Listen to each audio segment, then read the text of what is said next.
Good morning, everyone. My name is Paul Adamson. It's my great pleasure to welcome you to this kick-off event of the new EU-UK Forum. As you will probably have seen from the mission statement, the Forum aims to facilitate and nurture a constructive and informed dialogue between the UK and its European neighbours, whatever the outcome of the current negotiations. It is non-partisan and designed to be a platform for discussion, debate, and information exchange. And with that in mind, we will very much welcome your insights, your expertise, and your ideas. Today's event will set the scene for the future activities of the Forum. First, there will be a presentation by Kelly Beaver, Managing Director of Public Affairs at Ipsos Mori, on some new research conducted for the EU-UK Forum on Great Britain's position and influence in the world, and specifically its future relationship with the European Union. And her slides will be available after the event on the Ipsos Mori website and the EU-UK Forum website. We will then ask David Lidington, the UK's former and long-standing Minister for Europe, to react to these findings. He and I will then have a conversation about ways in which the UK and the EU could and should cooperate in the future. But I will not monopolize David entirely, because we want to hear from you. You will see that chat function at the bottom of your screen, which you should use if you want to ask a question of David or Kelly, or simply want to make a comment. And I will do my best to include as many as possible in the time we have. But without further ado, let me hand over to Kelly. Kelly, the floor is yours.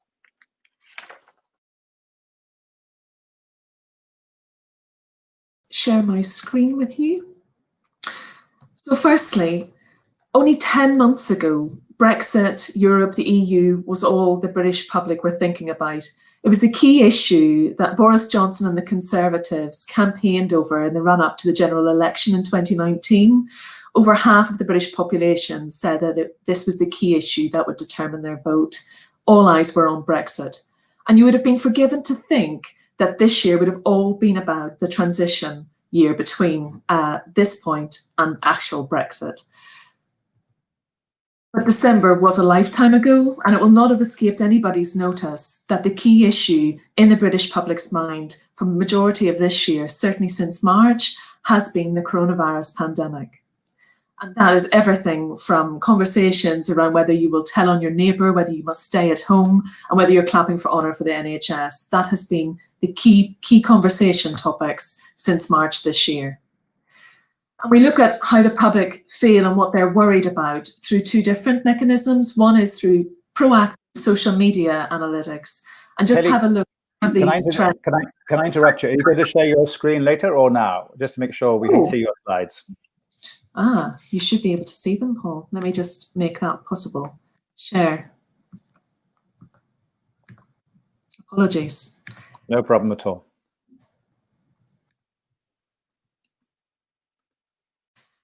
This is the social media analytics, and you can see just some of the lower order topics that people have predominantly been posting on: the economy, crime, environment.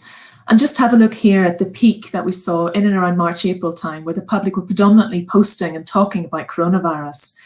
But then have a look at the Brexit conversations, and they really fell off a cliff at the end of December, early January, and have been much of a lower order conversation in proactive social media posts. But Ipsos Mori has been tracking for over 50 years some of the key issues and the most important issues that the public think are facing Britain today. And this is a chart that shows you every single month in a line chart since September 2010. And let's just pick out two of them. So coronavirus pandemic obviously was a non-issue. It's what they call a black swan event, once in a lifetime, but it has certainly taken over what the public are thinking about. And again, Brexit, and you just see in and around the general election where it peaked and the run up to from 2016 and the referendum vote where it rose steadily. It really did fall off a cliff in March, and it has only started to pick up in the last month. But it is interesting that it has started to pick up as we run into the last few months of the negotiations. And it's not just the public that are thinking about Brexit, it's also Europe, the UK's business leaders. And whilst again, coronavirus and the pandemic effects are certainly front and centre of mind, with almost 9 in 10 British businesses in our Captains of Industry study stating that that is the most important issue facing Britain today, Brexit uncertainty makes it in second place, and it is still very important and is likely to rise over the months ahead. And they believe, businesses, 2/3 of business leaders believe that the successful handling of the transition period is absolutely vital to their business.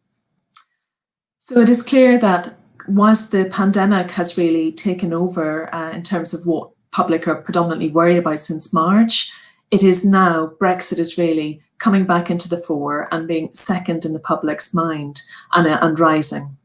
But what do Britons want from the relationship with the EU? Well, they want a close relationship, and that's clear from the data that we collected alongside Paul and his team. 4 in 5 still think it'll be really important for Britain to maintain a close relationship with the EU after Brexit. And it doesn't really matter which part of the political spectrum you sit in. The majority, whether you're Conservative, Labour, Leave or Remain, the majorities in all of those would still say that they believe it's important to have that close relationship. And what is the top priority for the British public in that relationship? Well, it's no surprise that it's trade. Trade 4 in 10 say that trade is the most important priority as we go into the negotiations in the winter period. But also beneath that, there are some second order priorities that warrant attention. Crime and terrorism, they see that as a key part of the relationship. And then also there are a number of areas where the British public believe it will be important to cooperate with Europe because of the importance at an overall world level. So 2 issues, climate change and also the coronavirus pandemic. And they believe it's important that we cooperate with Europe and we work closely with them on those issues. And again, when we look at this by whether people voted Remain or whether they voted Leave in the 2016 referendum, there's not really much difference in terms of what people perceive as the key priorities for Britain's future relationship with the EU. But there is one predominant and important issue, and the Leave voters are much more likely than Remain to state that working with the EU to reduce illegal immigration into Britain is their top priority. It's only 11% of Remainers who believe that that should be a priority for Britain in the coming years. And business leaders, the answer for them around priorities is very simple. It's 2 things that are top priority: frictionless trade and freedom of movement and access to that skilled labour. They come out very highly. So it's clear that public are caring about this relationship with the EU and they want a close relationship with the EU. But actually, from the data that we've just collected in September, it's clear that hopes for that positive negotiation outcome are fading. 4 in 5 say they want a close relationship between Britain and the EU, but only 2 in 5 now think that that is likely. And that is down from a majority last year, where we had over half of people telling us that they thought it was likely that we'd be able to maintain that close relationship. And there are differences here between how people perceive that relationship and the likelihood of it being close. So if you are a Conservative voter or a Leave voter, you are more likely to believe that it is possible for that relationship to maintain a close proximity. But actually, if you are Labour and Remain, you are less likely to think that's the case.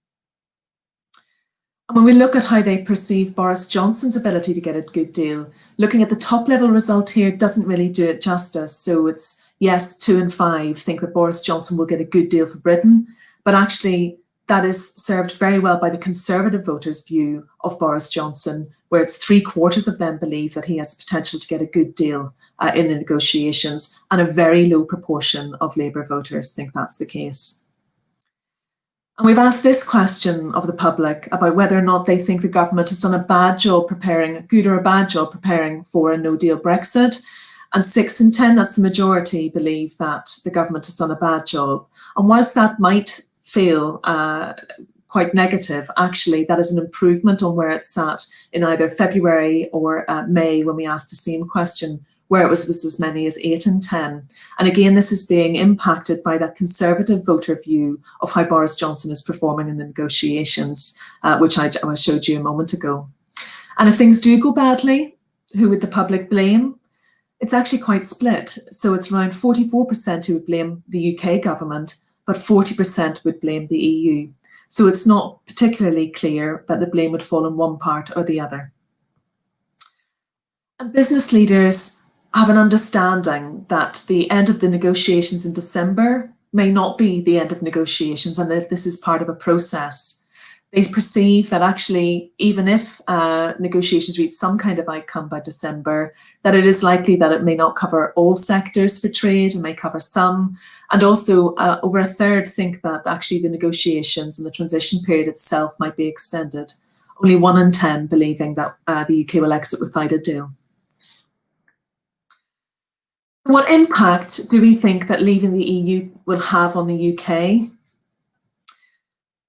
So 2 in 5 think it will make the UK less secure.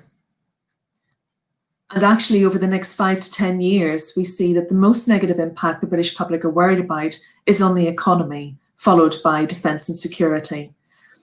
Interestingly, it is very much more concerned around the national level issues. When you ask people about the extent to which it will impact on their own life, the biggest groups say that it will make no difference to their day-to-day lives, but it will make an impact, and more majorities thinking that it will make a negative impact on things like the economy and defence and security.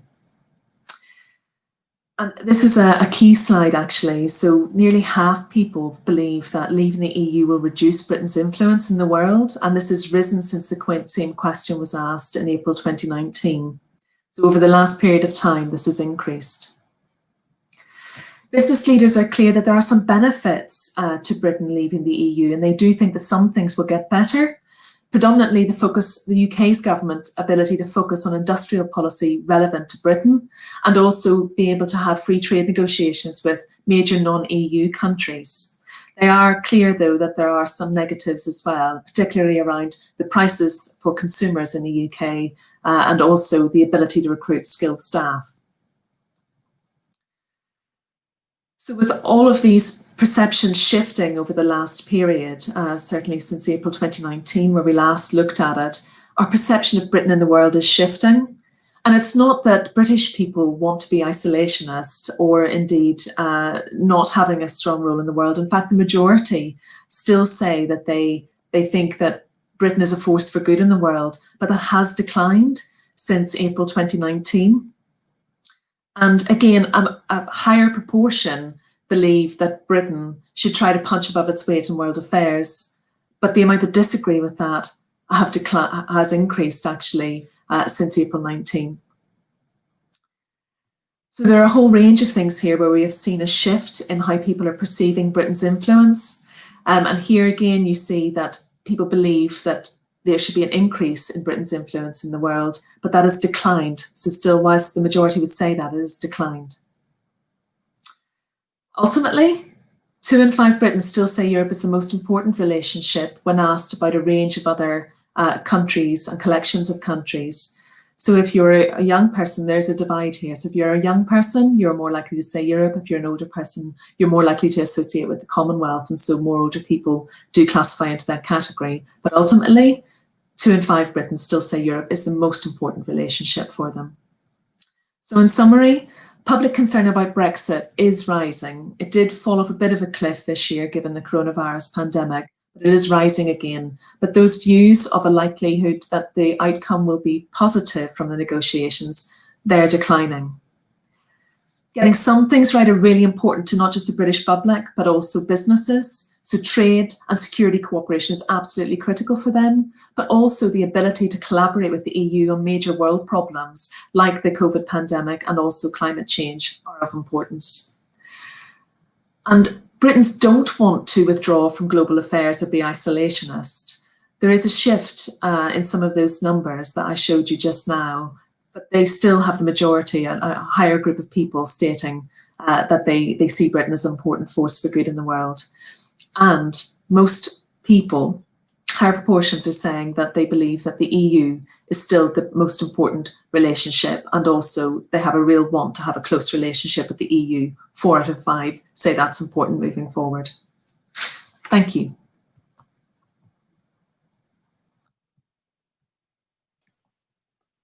Thank you very much, Kelly. That was tremendous. I'm going to pass the floor in a second to David to get his reaction to your presentation, but I'll, as moderator, use my position to ask you one quick question on my side, which is about generations, of course. I think all the analyses after 2016 referendum took place showed that up to about the age of 45 or whatever, there was a pretty clear pro-Remain majority in those different age groups, 18 to 45 roughly. And beyond that, after 45, then a Leave majority kicked in, obviously. So, 4 years plus on, how do you think these figures now would demonstrate the age gap as well? Sure, Paul. So it's, you cannot deny at the minute that age is a really key determinant of how people are voting. And when we look at some of the slides that I've just shown you and some of the issues, age is very much linked to Remain, very much linked to Labour. And so when I did those splits, you could almost do a proxy for young people are more likely to think something. So in particular, young people are more pessimistic that Boris Johnson is going to get a good deal. They think that some of the priorities are slightly different for young people as well. So they think that as well as trade's important, they're more interested in democracy as well, human rights, refugee crisis, etc. And ultimately, the young people are more likely to believe that Britain's influence in the world has been negatively impacted as a result of Brexit. So there are strong age divides. It's the same with everything in terms of a vote at the minute, just because it is such a key determinant. Okay. Well, thank you. I should not monopolize you any further. I'm going to bring in David now. I see there are already questions coming in, actually addressed maybe to Kelly and to David, but let's bring David in. Before you and I start chatting, David, which I'm very much looking forward to our conversation, can I ask you first to give your first reaction to Kelly's findings? I think Kelly's findings, bear out what I think had been my gut instinct, which is that people, whether they voted Leave or Remain in 2016, do, for the most part, want to see a friendly and constructive relationship between the United Kingdom and our fellow European democracies in the EU in the years to come. And I can remember many, many doorsteps I knocked on in 2016 when I was campaigning for Remain, and getting an answer along the lines of, well, I wanted a single market, but I really don't want a political union. And I think a lot of Leave voters made their judgment on the basis that political integration had gone too far, and they had particular concerns at things like the limits on national immigration policy that the free movement of people principle required, and said, look, we need to have more national independence, but actually, I do want to do business with these countries. I want to maintain friendly relationships with these countries and work with them on a different basis. And I think those of us who voted and campaigned for Remain, have to move on from 2016. And however many times you replay the tape, Paul, that our side still lost. And it's important, I think, we focus on what kind of relationship do we want to see develop over the next 5, 10, 15 years between ourselves and other democracies, where cooperation between us is going to be of demonstrable mutual advantage at a time when the Western liberal democratic model is being increasingly challenged both by Putin and by Xi. Right. Okay. I take the hint, David. But the forum is all very much about the future and not looking at the past. But let me at least ask you to give a quick snapshot about the present. Where do you think the current negotiations stand, and what do you think is the most likely outcome? I have consistently, despite all the pessimistic noises, remained of the view that a deal is more likely than no deal. I think that the reasons for trying to get a deal are twofold. Threefold actually for the UK point of view. One is, and this applies to EU as well as to us, there's a clear economic commercial advantage in limiting the disruption to established just-in-time tariff free, friction-free trading relationships. There's going to be some. It'll be a big noticeable difference, even with the sort of deal that the government's talking about now. But a no deal would be worse, and that's not in anybody's interest. Secondly, a deal provides the basis for going forward to have future discussions, getting the new relationship off on the right sort of footing rather than an acrimonious, bitter separation. And third, from the UK point of view, I think if you're a unionist government at Westminster, the last thing you want is to gift to the Scottish National Party almost the ideal campaigning issue of a no-deal crash out of the European Union. There's two issues. basically that remain to be thrashed out.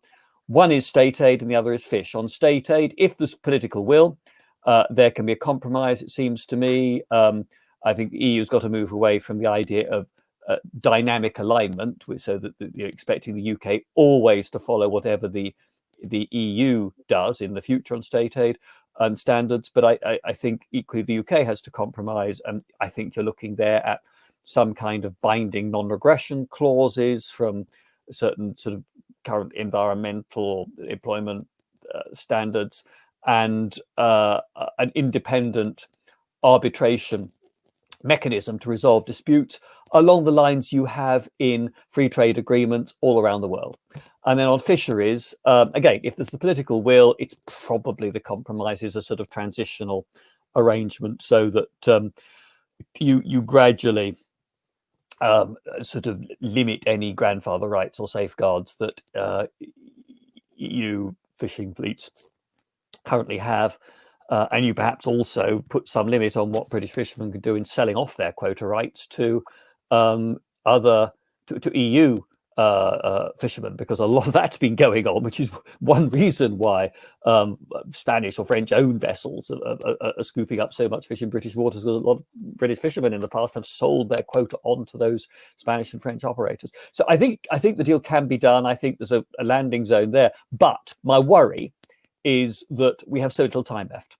The deal, if there is one, has to go through the European Parliament for approval, as well as be approved by the European Council. It's obviously you've got to turn a negotiated agreement into a precise legal text that the lawyers have been through, that has the same legal meaning in each of the EU's working languages. So you've got this complex process of the language legal experts going through it all. So yeah, that is my biggest worry, that we just run out of time and hit the buffers, even though nobody, I think, really wants a no deal to happen. Okay, but even with the simplest of deals, if there is a deal, it means that there'll still be quite a lot of unfinished business. And one of Kelly's slides when business leaders confirmed that. So, in your view, where would you think the most pressing issues to be addressed would be after the end of the transition? There's a number, and obviously, if there is a deal, it is possible that would then be accompanied by some side deals that would obviate the need for further work in January. But if these have not been achieved by January, I think with COVID raging, I think some sort of agreement over mutual recognition, even if only for a time-limited period, of pharmaceutical and medical appliance standards seems to me to be essential, so you don't get drugs and medical equipment held up going through all sorts of form filling and checks. Secondly, data equivalence. I would hope that if there's a deal, the EU will agree that the UK system has data equivalence with theirs. But if we don't get data equivalence sorted out, that's going to cause very real difficulties for an awful lot of firms. Third would be equivalence in financial services. Again, this is a unilateral EU decision. It's not a negotiation. And there's a lot of politics involved in that. And of course, the commissioner, assuming she is confirmed, which I expect her to be, who will take that decision, will be the new Irish Commissioner, Mairead McGuinness, who has for many years in the European Parliament represented all the border counties in the Republic of Ireland. So, you can see immediately how the politics is inevitably going to get mixed up with the technical assessment of financial services equivalence. But that is really important, not just for London, but for Edinburgh, for Leeds, for Manchester, for so many parts of the UK. And I would add to that one more as in terms of urgent priorities for January onwards, which would be a veterinary agreement. Even if we get zero tariff, zero quotas, there will be a requirement for veterinary checks, for phytosanitary checks to take place at the border of the EU and of the UK on livestock, on meat, on some other food product. If you get a veterinary agreement, that can cut out the need for quite a lot of that red tape. New Zealand has a deal with the EU on veterinary practices, and that means that only a relatively small fraction of New Zealand's admittedly limited imports of livestock into the EU are actually subject to those tests. We need the same. Okay. Thank you. So in all these areas you've highlighted to be discussed after the end of transition, do there have to be new formal structures created for these negotiations to take place? Yes, I mean, I think I mean, some of them, financial services equivalence and data equivalence decisions, are unilateral EU decisions. We can ask for them, and then the EU decides whether or not to grant them. For some of the other elements, so a veterinary treaty, new arrangements on police and criminal justice cooperation, which is something I would argue we really do need in the fight against terrorism and serious and organised crime. So in order to give us access to some of the EU's databases and for them to have access to some of our information, those need a legal structure, and yes, those will need almost certainly a mandate from EU ministers meeting in the European Council to an appointed negotiator. It could be Barnier. He may maybe get fed up after this year. So it could be somebody else. It could be the relevant commissioner. Act then on behalf of the council, following the council's unanimously agreed mandate, and there would have to be a UK structure there. So I think there will need to be that negotiation. And if there's no deal, I mean, that is not a destination. That would be, in the Prime Minister's words, a failure of statecraft. And what one would then need to do is carry on trying to get agreement in time on a trade agreement, on a police and criminal justice agreement, and so on. So we're going to need that structure anyway. The other thing, if I may, Paul, I will just pitch in on, though, is that one of the things that will be noticeable from the end of this year, but actually it started from the 31st of January this year, is that UK ministers no longer bump into French or German or Dutch or Italian counterparts at European Council meetings. When I was in government, I would be in Brussels or in Luxembourg pretty much every month except August. And I'd not only have the formal council meeting, but I'd be hobnobbing with my opposite numbers in other countries, and I'd have a list always of the issues I needed to raise with them affecting various government policies and government objectives. Not just EU ones, but something where perhaps we wanted them to do something in the UN, or we wanted to get their support for something apropos Russia. You lose those opportunities, so we're going to have to think very hard and act quickly in trying to put in place a structured set of relationships with some of these other countries. We have an annual summit, for example, with France. Yeah. Well, are we going to need something similar with Germany? Do we need to think about joint cabinet meetings with some of the major players in Europe once a year? I think it's going to be really important. If we're going to sustain these relationships, we'll need to have the formal diplomatic structures to underpin that. Okay. What I'm going to do, David, is go back and forth from the chat function, because there are a number of questions coming in. It seems unfair to people asking questions to have to wait until you and I have finished chatting. So I'll take some questions now from the audience and then come back. So one question from David Eads of the BBC. What is your view, David, on the UK-Japan trade deal? And what does it tell us about the opportunities out there in trading with the rest of the world? Oh, it's certainly welcome. I mean, most of it amounts to a rollover of the EU's existing trading relationship with Japan's trade deal with Japan, of which we were, of course, a part and remain a part while we're in the transitional period. In some respects, in some of the data and other aspects, there are some additional elements that benefit the UK.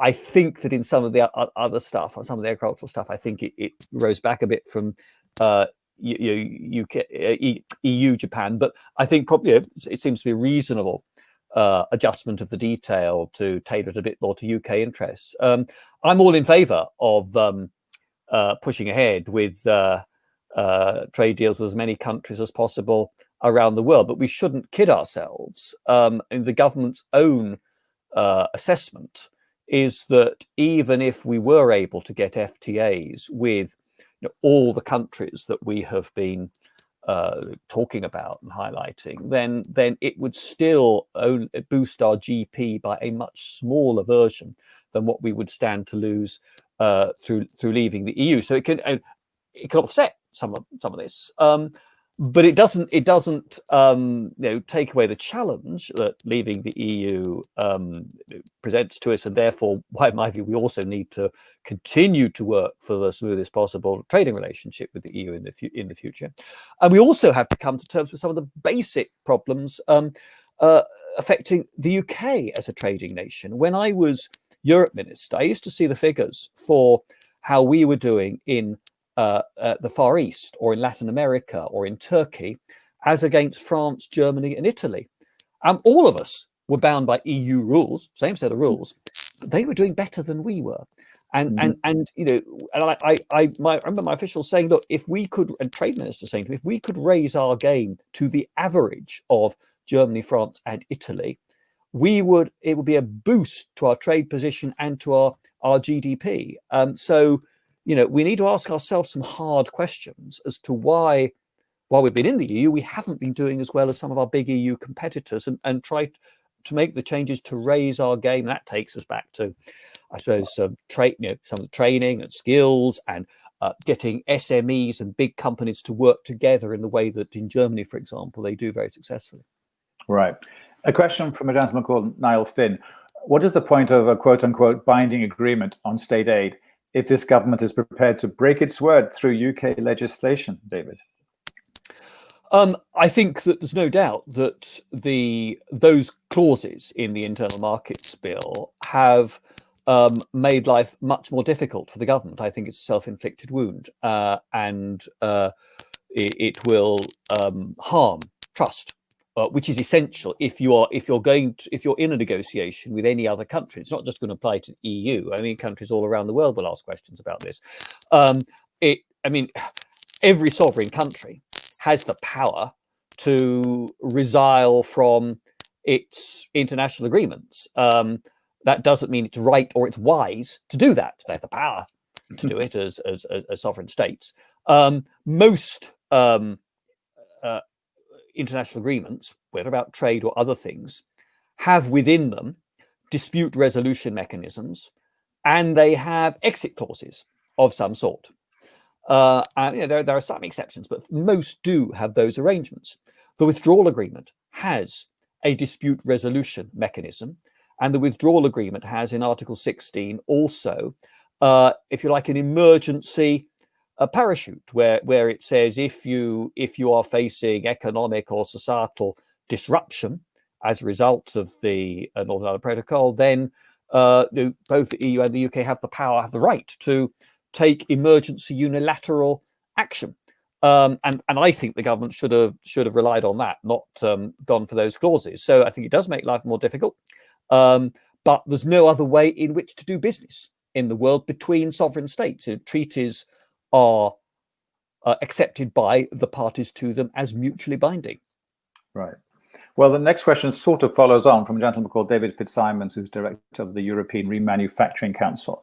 And you touched on it before in political terms about new kinds of initiatives to create dialogue. David Fitzsimons' question is, which non-political bridges should we concentrate on to rebuild trust between the EU and UK? That, of course, the premise of the question, of course, is that trust has to be rebuilt. Maybe you should address that first. Do you think there's an issue about that trust needs to be rebuilt between the EU and the UK? Yeah, yes, trust needs to be rebuilt, and also relationships have inevitably become very bruised. If you go and talk to politicians in most of the rest of Europe, they still find baffling the decision that the British electorate took in 2016.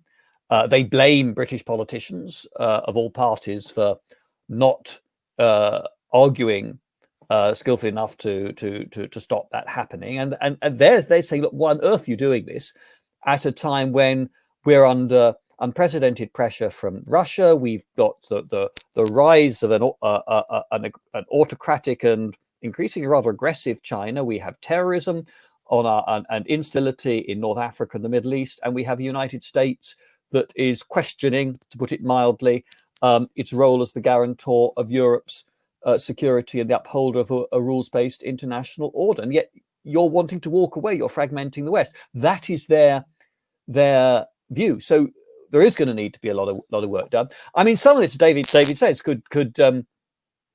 is you could say completely non-political. I think that will continue. The people-to-people contacts between universities, between scientists, between people in the arts, between businesses. But I think if I can sort of take this as an invitation just to make reference to the slightly sort of more consensual political issues, climate seems to me one key issue. And actually, if you look at what Boris Johnson has said and done on climate and the environment, in practice, he has cleaved pretty closely to the European position. He hasn't gone and followed the White House when it comes to climate. Next year, the UK hosts the COP summit in Glasgow. It's a huge opportunity for Britain outside the EU to demonstrate global leadership and influence. And to do that, we're going to need to work closely with others. So I think that's one big opportunity on that issue. Second opportunity, I would say, is going to be on COVID, obviously at the moment, and continuing to work closely with other European countries on COVID seems to be important, but also counter-terrorism, counter-extremist work. Again, not much notice. One thing that Boris Johnson did of becoming Prime Minister was to continue and reinforce the military commitment that we had made to the French-led initiative in the Sahel to contain terrorism and extremism there. And I think continuing with that sort of work is important. Continuing to work with France and with Germany over Iran is important. Demonstrating continued interest in and a commitment to help resolve the disputes in the Western Balkans and in Eastern Europe, in Ukraine, for example, and standing up for human rights in Belarus and democracy in Belarus.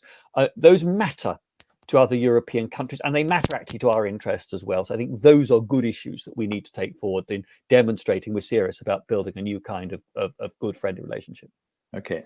Before I move to the next question from the audience, there's a lady, Victoria Main, has asked a question, I think of Kelly as much as of you, David, about the impact of the Black Lives Matter movement. And we want a bit of clarity. So Victoria, if you're still watching and listening, could you slightly rephrase your question, put it back in the chat function, and Kelly and or David will do their best to answer it.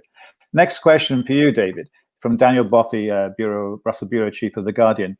Obviously, you campaign for Remain, says Daniel. Can you plausibly see any potential benefits for the British economy from Brexit should the deal be struck this year with Brussels?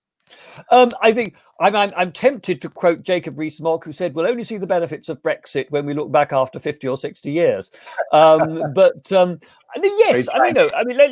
it'd be stupid to pretend that there can be no benefit, and I think the net to the UK, I think it's a big disadvantage to leave the EU. But there were some things on the other side of the ledger, as the earlier question on Japanese FTA showed you.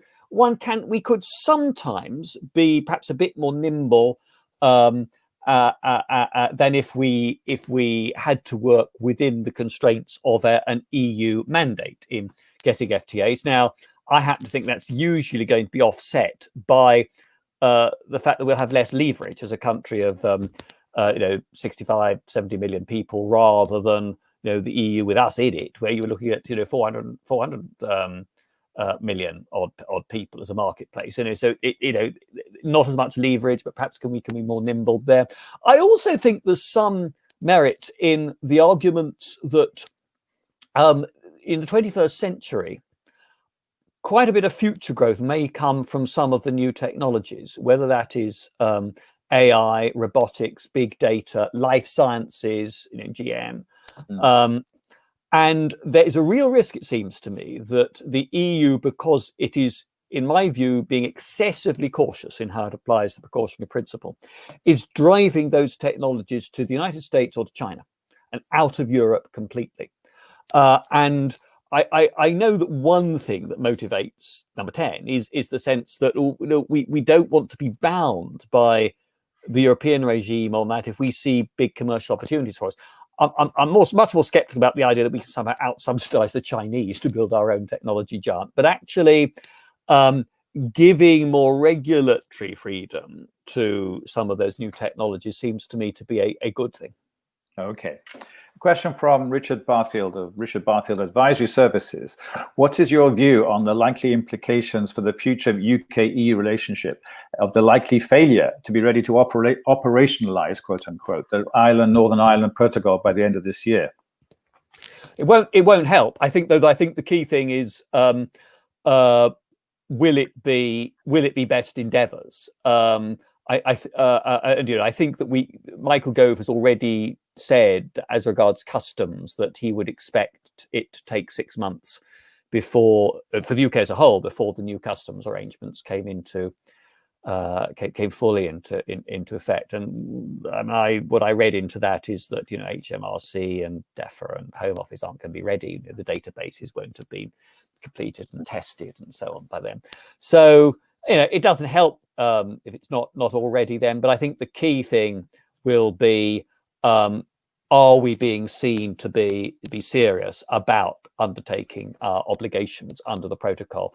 I think if we were to depart from that, that would be very, very serious. And I think that would have a significant destabilizing effect on the politics of Northern Ireland. I've sat in meetings in Newry and Derry and Enniskillen and talked to business people and local councillors and others. And there's no doubt in my mind that not only would disruption on the north-south border cause major problems for business, and it's not just would there be checks, but let's say, for example, you are a milk supplier in Northern Ireland and you send your milk to be processed at a dairy in the south, and if suddenly there is a requirement that you've got to have your milk tested because it can't be certain that it meets EU standards, or your pigs going south all have to be inspected before they can go to the abattoir, what will happen is that your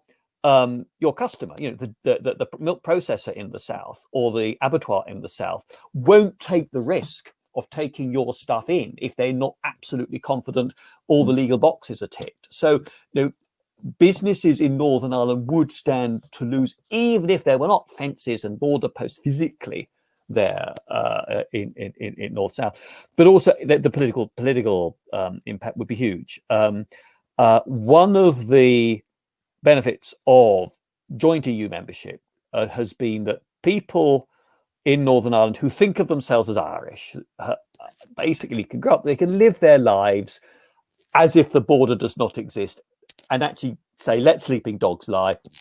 I get some nice things out of the UK NHS, for example, and it doesn't stop me thinking of myself as Irish, and I can drive over to see my auntie in County Monaghan or whatever without any difficulty at all. And as soon as you start saying, well, actually, perhaps that border's got to mean something more, you're touching on issues of identity, and I think you're in trouble there. The number of people who think of themselves as British, the number of people who think of themselves as Irish in Northern Ireland is about equal. It's about 44%, and about 12% in the middle, sort of unaligned. And keeping the union, I'm a very strong unionist, means you've got to hold on to enough unaligned and moderate nationalists who are prepared to say, yeah, this is on balance, just leave things alone. Let's not have a bust up about the constitutional status. And one of the things we saw when there was talk about a real north-south border was some of those moderate nationalists were starting to shift to a more hardline position. Okay. Another question now from Adam Isaacs, official at the European Parliament. The Swiss referendum last night makes it likely a raft of bilateral sectoral EU-Swiss agreements going to be rolled up under a broader governance structure, says Adam. What does this mean for UK negotiations in the future? Oh, well, it's been a long-standing objective of the EU to try to bring all of Switzerland's bilateral agreements into a single overarching governance structure, and the Swiss have always resisted that. Now, I'm gonna hold fire on this because yesterday's referendum basically reversed completely the referendum outcome of a few years ago, when the Swiss voted for quotas to be imposed on EU nationals, and the EU had threatened to invoke the guillotine clause that does exist in the current agreements, which would have brought to a halt, a number of the other key agreements between the EU and Switzerland. So, to that extent, that element is already there. I think it would be quite a hard sell in Switzerland to have an overarching governance agreement of the kind that the EU wants to see. But certainly, I mean, what it does, I think, one of the messages it does send, I think, it's probably answer direct to the question is this: that the EU will not want another Switzerland. They will not want to have an agreement with the UK of the kind that the UK government wants to see, where you have completely separate bilateral UK-EU agreements on different areas of policy with no overall architecture between them. So you see this happening in all the discussion about level playing field when it comes to the FTA. Right. Some of it will be separate. You can have a policing agreement which isn't dependent on a trade agreement, but I think that I might be perfectly relaxed about an association agreement, but I think the present government probably doesn't want to see that sort of overarching structure. Okay. We now have clarification from Victoria Main, a question about the Black Lives Matter movement. A question, actually, we're going to bring briefly back in David Kelly to answer this one. So the question to you, Kelly, is on generational differences.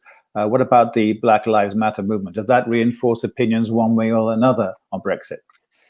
So not that we've seen, and it's important to recognise that some of the underlying reasons why some individuals did vote to leave the European Union, such as the immigration debate, it still does rank high in the public's priority list, what they want to achieve from Brexit. So that hasn't gone away. What we have seen is a spike in people's concern around race relations in the UK. That has spiked as a result of the Black Lives Matter movement. But it's worth noting that the British public and all of the evidence that we can see, it was not a racism, it was an immigration thing, and that still stands. Okay, thank you, Kelly. Back to you now, David. A question from Richard Whitman, director of the Global Europe Centre, University of Kent. Professor Whitman, I should say. He says the following: HMG decided not to negotiate on foreign security and defence policy cooperation, despite being in the political declaration. How do you see that relationship evolving in this area? I also recommend en passant a very good paper co-authored by Richard from Chatham House on this very issue. So back to you, David. I was very disappointed when the government took that approach. I hope still that once we get into 2021, so nobody can say that Brexit still hasn't been done. Someone's blocking it, and it's clear that no one can argue with the fact that the UK is a sovereign, independent country. That there will be a willingness to go back and sort of revisit this again in those new legal circumstances. I think that it's very important that we work together with other European countries, whether that is through a formal structured relationship of some kind with the CFSP, CSDP mechanisms, or whether it's more along the lines of some coalitions of the willing, which is where President Macron seems to be approaching this with talk about E3s or European Security Council.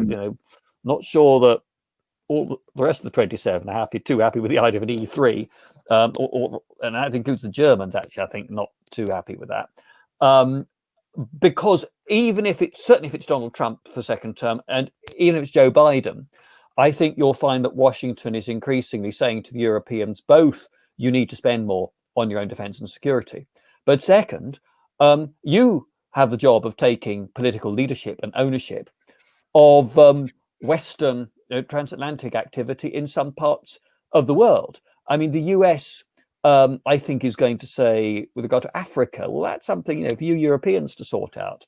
I think they'll want Europe to take the lead on the Western Balkans, and I think they're going to want Europe to take up more of the slack, probably with the Arab world, and to contribute to what the Americans see as something really matters big to them in the Indo-Pacific region, with a Biden or a Trump will focus on China.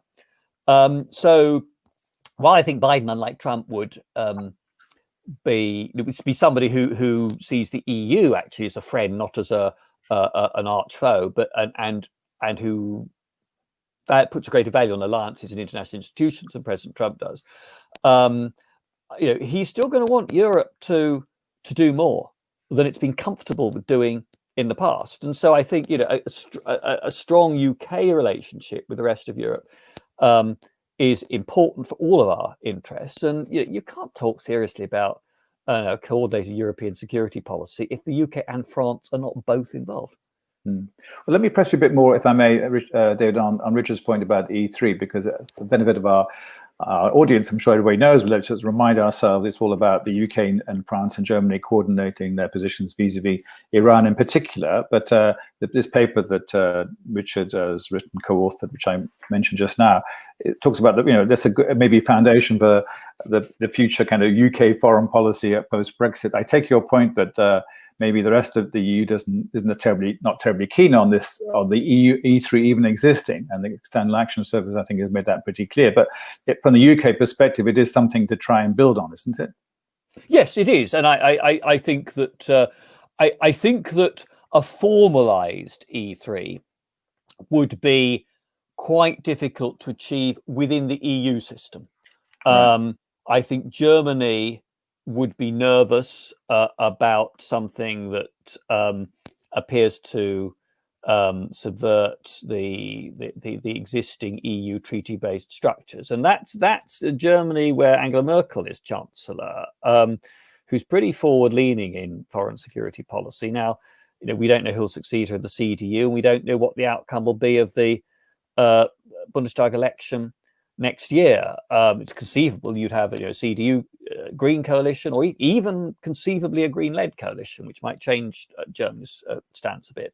But Netherlands, Czech Republic, Sweden, these countries are not going to be comfortable with the idea that somehow France, Germany, and the UK sort of go off and do their own thing.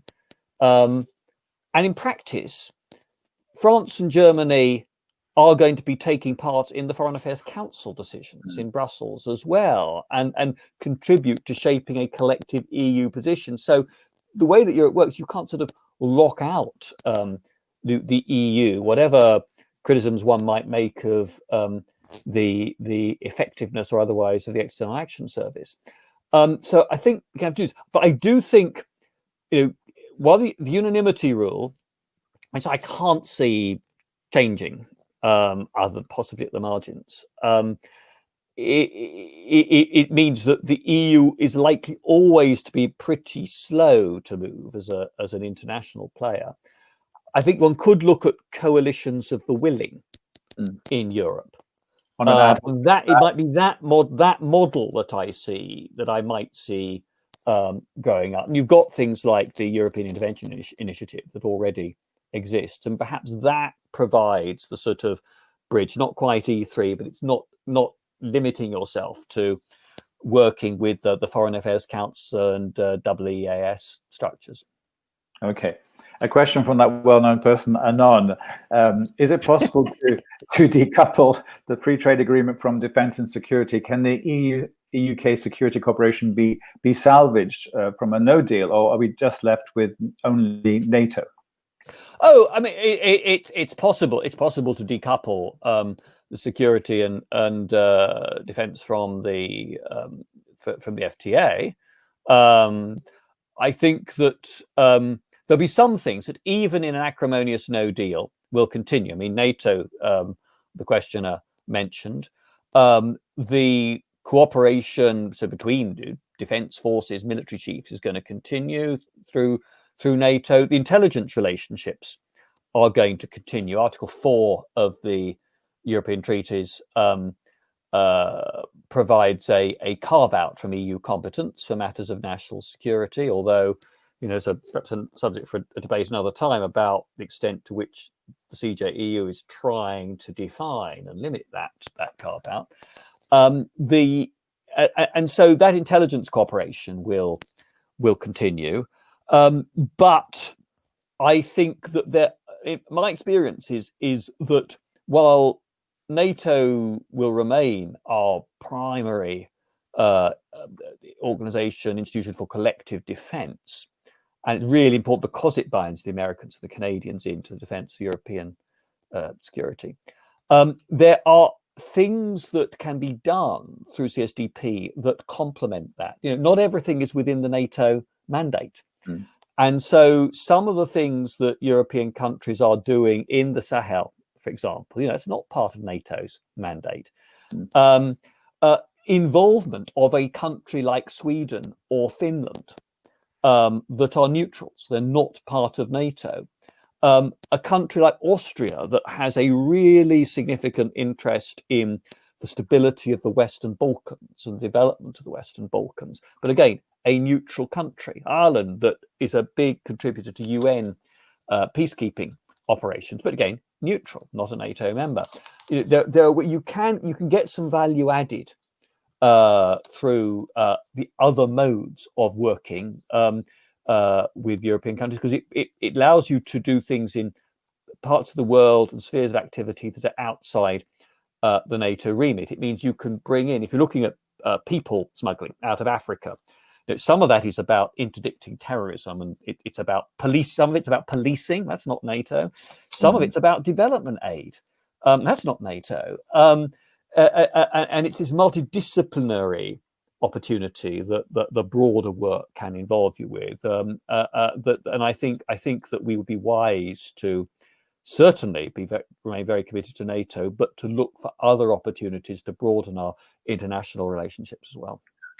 We're coming to the last few minutes of our chat, David. Just to remind our audience, if you want to ask a question, now is the moment to do it. Otherwise, it'll be too late. Since you mentioned NATO, I want to ask you the following. The UK government, quite understandably, is quite keen to demonstrate that it's, with or without the global Britain mantra attached to it, it is not shutting itself off from the rest of the world. It is not just a member of NATO, but a very active member of NATO, as you know. It is a permanent member of the United Nations Security Council. We all know that.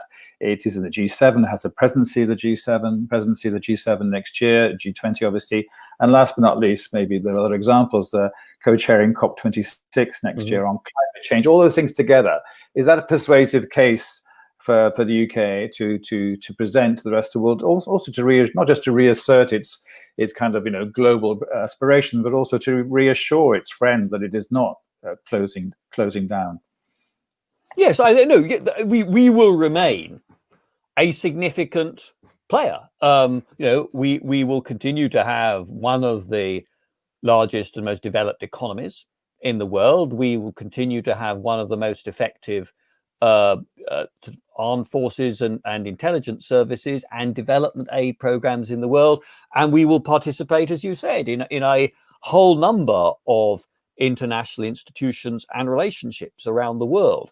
The way I look at it is that the UK is and will remain both a European power and a European power which has a global outlook and global interests.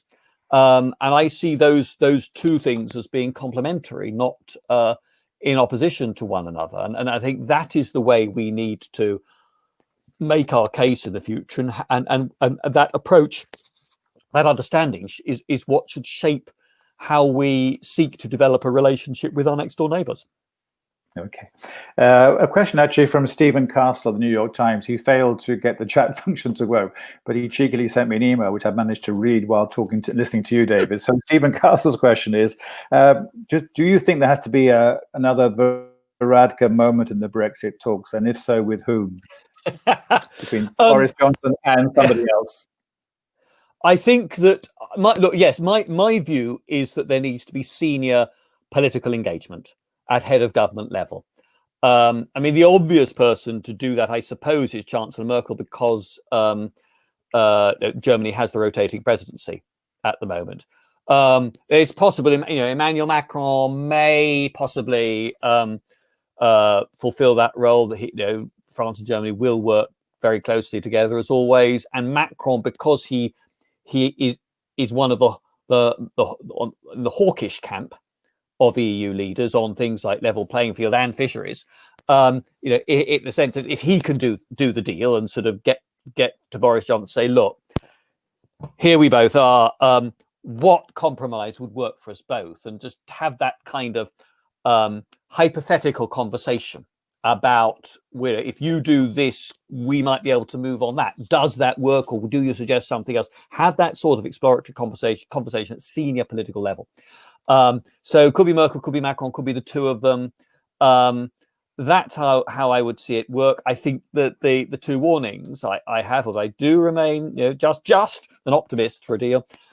One is we should not underestimate how upset the Germans are by those clauses in the internal markets bill. The rule of law is something that really does matter to them hugely. And secondly, time. That I think there does need to be that senior political engagement, but we're running out of weeks. Yeah, sorry to interrupt you. Well, there have been a number of questions about the Prime Minister today, which I tried to kind of tactically ignore, but they're piling up. They're basically, in a nutshell, how do you explain the Prime Minister's relative level of popularity in the polls, given everything that's going on? Another question from Steve Arlen says, should we have sympathy for the Prime Minister given the twin challenges of COVID and Brexit? What is your view on how the rest of the world perceives the UK currently? What does he see as the work required from a sort of public relations point of view? Basically, our image, I suppose, our image toward the rest of the world. I think I think I'd have sympathy for anybody who was serving as Prime Minister in current circumstances. You're talking about a pandemic that we haven't seen the like of since immediately after the First World War, and at a time when modern news media means that everybody is aware of what is happening in all its ghastly detail. So I do have sympathy there. I've got it's no secret I have disagreements with the Prime Minister on European policy, but I think my impression, most people in this country, almost regardless of their politics, they desperately want the government's policies to work, certainly when it comes to COVID. And I think that in part has accounted for the British government, like other governments, getting a boost in opinion polls. I mean, the other thing, of course, is that it's still relatively recently that the Prime Minister secured a very impressive electoral mandate. It's less than a year since the general election. And quite often that honeymoon effect does go on for that length of time. And I think equally, though Keir Starmer, I think, has demonstrated to the public that he is not Jeremy Corbyn, and he's clawed back some of Labour's position because of that. I think he's quite away from persuading the electorate that they feel they can see the Labour Party as a convincing government in waiting. So he, from his point of view, he's got a big job of work still to do there.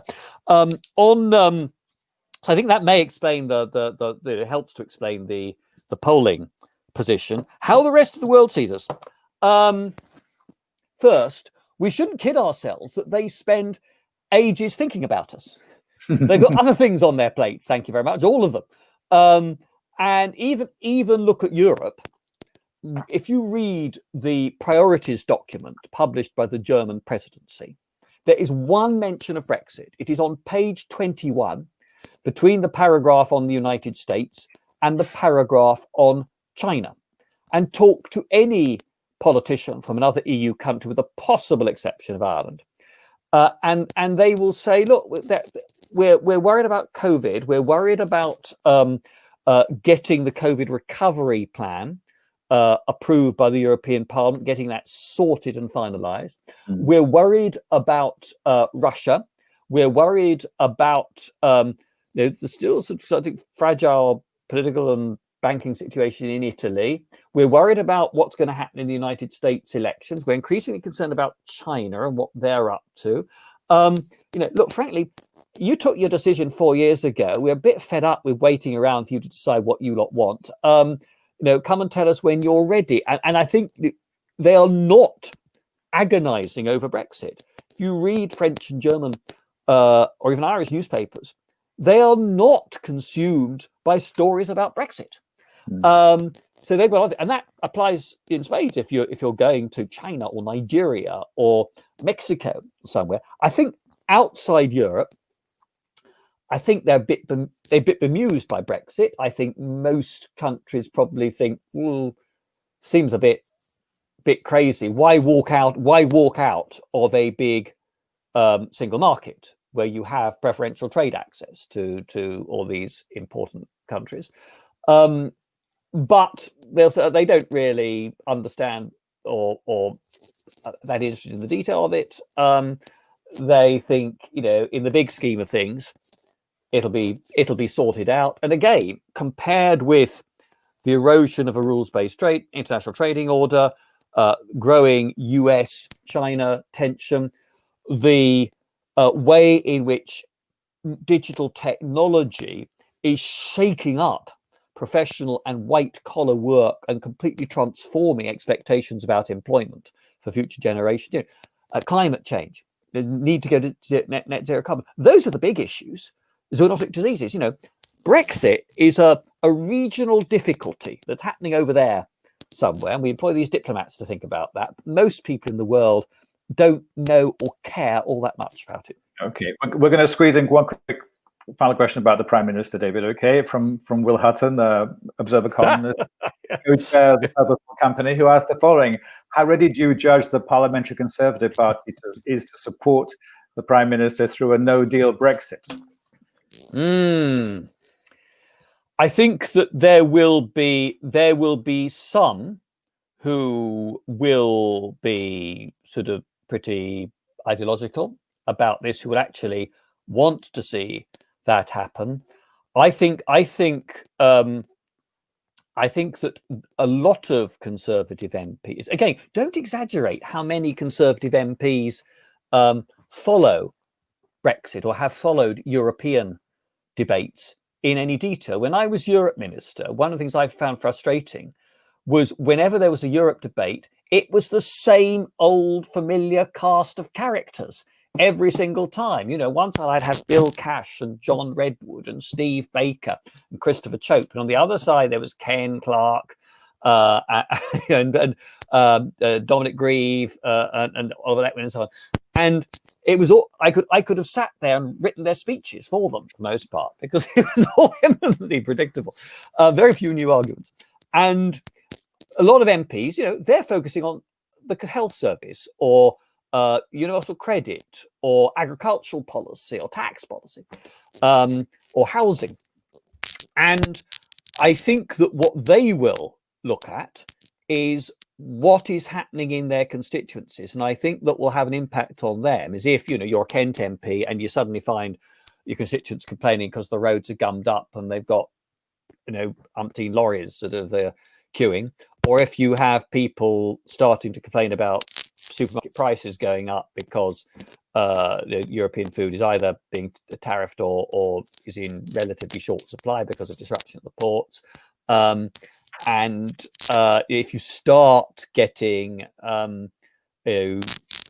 firms going under and attribute or shedding jobs and attributing that to Brexit rather than to COVID or anything else, that I think starts to get any MP rather concerned. All right. Next question, more for information. So if you give a quick answer, if you have the answer to the question, David. Do all the UK's aid and trade relations with 70+ African, Caribbean, Pacific countries have to be renegotiated? I haven't got that to hand. I wouldn't want to give a misleading answer without checking that. We'll move on then. Sorry, Mr. Anon or Mrs. Anon. The final question before I wrap up is from Georgina Wright, a senior researcher at the Institute for Government. She says, asked the following: Brexit will change the UK, but will also change the EU. In Sir David's experience, where did the UK add value to the EU, and where would it be in the EU's interest for the UK to remain close? Very good question, Georgina. I think the risk is that with the UK's absence, the EU will become more protectionist. We've always been one of those championing open markets and free trade.